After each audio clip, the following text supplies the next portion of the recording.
and you must have got enough experience because you have gone through the Sarna Sthal, which is called Sarna Sthal, I guess, or the graveyard that you saw and other things. So as we have gathered here and you have seen that the life of the tribal people, आदिवासी चाहे वो कहीं के भी हैं, उनका जीवन music के साथ, डांस के साथ, म्यूजिक और डांस आदिवासियों के जीवन का एक हिस्सा है और इसके बिना हम अपने जीवन की कल्पना ही नहीं कर सकते हैं।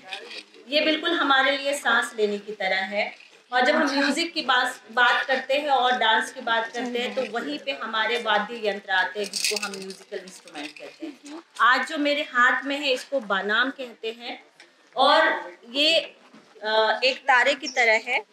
इसको इस लकड़ी के हेल्प से हम लोग ऐसे इसको बजा सकते हैं। हाँ, तो बजाना तो मुझे नहीं आता है, लेकिन क्योंकि आज हमारा जो सेशन है वो है स्टोरी टेलिंग का, तो मैं अपनी कहानी पे आती हूँ।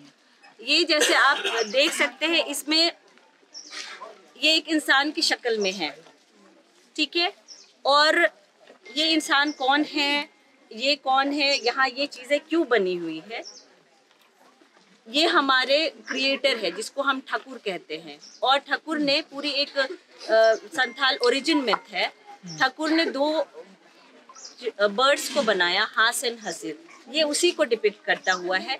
और इसके बारे में अगर आप ज़्यादा जानना चाहेंगे तो I have written a book also which is there, so whoever want to buy it they can buy it, or later on maybe it is not that I am promoting my book, but there is. So this is quite heavy, so I'll just give it to her.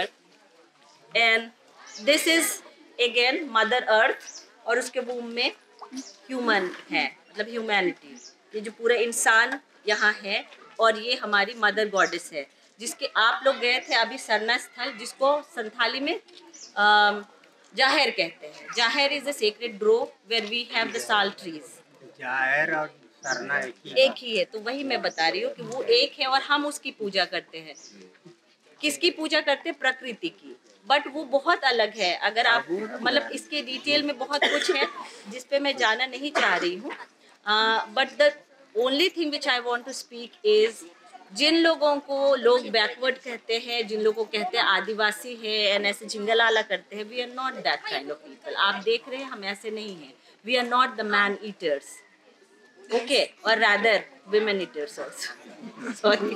Or not the Jingalalas. Or not the Jingalalas.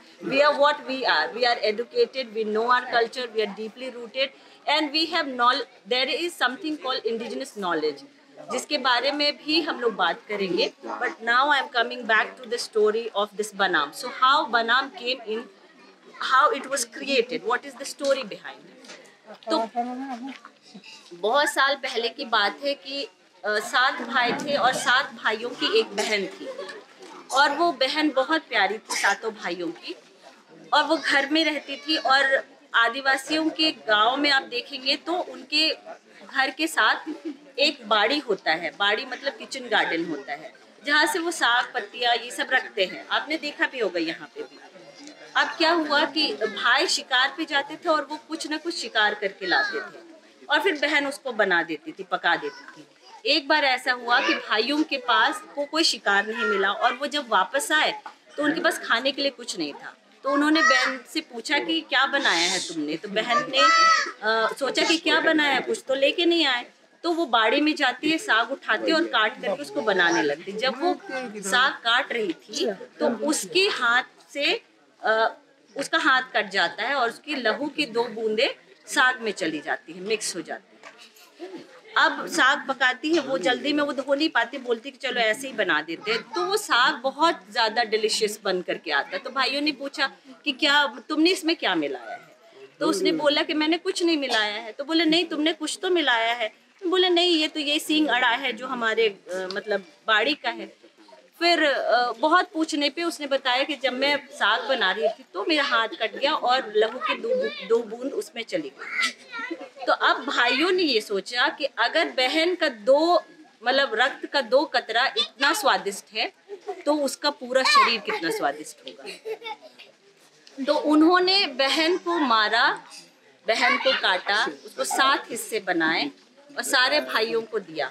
जो सबसे छोटा भाई था उससे वो खाया नहीं गया क्योंकि वो बहुत क्लोज था अपने बहन के, तो वो उसको ले जाता है और एक ज़मीन कहीं जा कर के उसको दफन कर देता है। और वहाँ से एक पेड़ उग के आता है, और अब वो जब पेड़ उगता है और जब एक जोगी, जोगी इन द सेंस कि साधु टाइप का कोई बंदा जो जगह जगह घूमता रहता, तो जब भी वो गुजरता था तो वहाँ से उसको किसी के रोने की आवाज़ आती थी। तो उसने उस डाल को काटा और उससे ये बनाम बन गया, उससे ये बनाम बनाया। और इस बनाम अभी मैं बजा नहीं सकती, आप लोग में से कोई बजा सकता है तो बजा के दिखा सकता है। तो इससे जो आवाज़ आती है ना वो बहुत ही कैसे कह सकते हैं, मतलब मार्मिक, राइट, बहुत मार्मिक इसकी ध्वनि है। और मैं यहाँ पे और एक इंटरेस्टिंग बात बता दूँ कि आदिवासियों में जैसे हम बोलते हैं, जैसे हम निर्जीव चीज़ को इट बोलते हैं इंग्लिश में, ही या शी बोलते हैं अगर वो इंसान है, हम इसे भी इंसान मानते हैं। क्यों? क्योंकि इसमें आवाज़ है। Now this was the short story and I am leaving you all to interpret it the way you want to, from the feminist angle or maybe any.